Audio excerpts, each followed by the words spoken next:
1996 ও 2010 সালের বড় দুটি ধসের সম্মুখীন হয় দেশের পুঁজিবাজার। 96 পর ঘুরে দাঁড়ালেও 2010-এর পর গত 16 বছরেও গতি আসেনি বাজারে। আর এই দুই সময়েই বিনিয়োগকারীদের সর্বস্ব হারাতে হয়েছে পতিত আওয়ামী সরকারের আমলে। বাজার থেকে লাখ কোটি টাকার বেশি আত্মসাৎ করেছে সালমান এফ রহমান, খায়রুল ও শিবলি কমিশনার সহ অন্যান্য সহযোগীরা। ভঙ্গুর ও ভুয়া কোম্পানি তালিকাভুক্তিতে আস্থা হারায় বিনিয়োগকারীরা। তবে 5 আগস্ট হাসিনা সরকারের পতনের পর নতুন আশার অঙ্কুর গজায় শেয়ার বাজারে। এতে প্রথম 3 দিনেই সূচক 1000 পয়েন্টের বেশি ছাড়ায়। নতুন আশা নিয়ে উজ্জীবিত হতে দেখা যায় বিনিয়োগকারীদের। সেই সাথে যুক্ত হয় অন্তর্বর্তী সরকারের সংস্কারে নতুন সম্ভাবনার। কিন্তু সেই প্রত্যাশা স্বল্প সময়েই মুখ থুবড়ে পড়ে সূচক ও লেনদেন নেমে আসতে থাকে তলানিতে। 152 দিন লেনদেনের মধ্যে 100 দিনের বেশি সূচক কমেছে শেয়ার বাজারে। 1000-এর বেশি সূচক হারিয়ে আবারও হতাশা ফিরেছে বিনিয়োগকারীদের মাঝে। গ্রহণযোগ্য দিতে পারবে। আর এর পেছনে স্বল্প সময়ে কোনো সংস্কার না থাকা ও সময় বেশি নেওয়াকে দায়ী করছেন বাজার সংশ্লিষ্টরা। বলছেন 16 বছরে বাজারকে যে তলানিতে নিয়ে যাওয়া হয়েছে সেখান থেকে ফিরে আনতে এখনো কোনো উদ্যোগ নেওয়া হয়নি। এমনিতেই বাজার খারাপ, তাকে এই মুহূর্তে স্বল্প মেয়াদে কিছু প্রণোদনা দেওয়া দরকার ছিল। এটা তো মানতে হবে যে বিগত 15 বছরে বাজারের প্রতি অবিচার করা হয়েছে, অন্যায় করেছে, দুঃশাসন অপশাসনের কোনো মাত্রা ছিল না। তো ফলে এই বাজারকে উদ্ধার করতে গেলে কিছু তো প্রণোদনা লাগবে। আপনার টাকা দিয়ে হোক বা আস্থা দিয়ে হোক বা উৎসাহ দিয়ে হোক। অপরদিকে 11 মে অর্থ মন্ত্রণালয় ও বিএসইসির সাথে পুঁজিবাজার নিয়ে প্রধান উপদেষ্টার বৈঠকে বসার কথা রয়েছে। তবে বাজারে যাদের সমস্যা তাদের না রাখায় আশানুরূপ ফল পাওয়া নিয়ে শঙ্কা জানানো হয়েছে।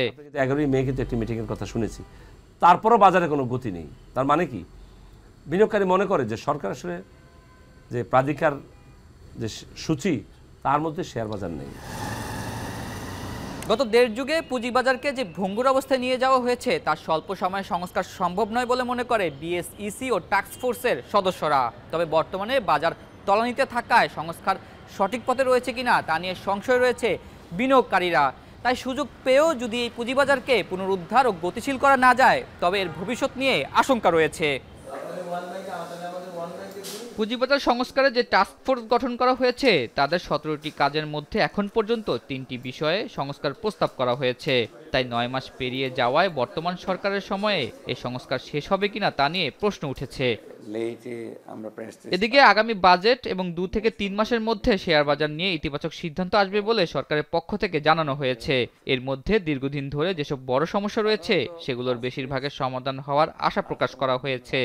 আসতেছে বিভিন্ন সেক্টরাল রিপোর্ট, এগুলি একটা সার্বিক ফ্রেমওয়ার্কের মধ্যে এনে আমরা কি কি রিকমেন্ডেশন ইমিডিয়েটলি ইমপ্লিমেন্টেশন করা যায়, কোনটা মিডিয়াম টার্ম, কোনটা সিকোয়েন্স করতে হবে, সব তো একসাথে করা যাবে না, সম্ভব না। আমাদের লোকবলও নাই, আর এটা কেওস হবে।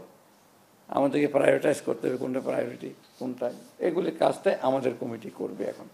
অপরদিকে যে উদ্যোগ নেওয়া হয়েছে সেগুলোর ফলাফল স্বল্প সময়ে দৃশ্যমান না হলে বাজারে আশা ও আস্থা ফিরবে না বলে মনে করেন অর্থনীতিবিদরা। যেই উদ্যোগগুলি নিয়েছে সেগুলোই যদি তারা সেই উদ্যোগ থেকে যদি কিছু ফলাফল দেখাতে পারে তারপরে আপনি চিন্তা করেন যে আর কি করতে পারি। মৌলিক সমস্যার ক্ষেত্রে তো আমরা তেমন কিছু দেখি নাই, মানে এখানে তো আইনি সংস্কারের প্রয়োজন আছে, সিকিউরিটিজ অ্যান্ড এক্সচেঞ্জ কমিশনের আভ্যন্তরীণ সংস্কারের প্রয়োজন আছে। পুঁজিবাজার ও বিনিয়োগকারীদের স্বার্থে যে সংস্কার প্রয়োজন সেটা বাজারের প্রকৃত চিত্র দেখে সময়ে সময়ে বাস্তবায়নের পরামর্শ বিশেষজ্ঞদের। আতাউর নিয়ন, এখন, ঢাকা।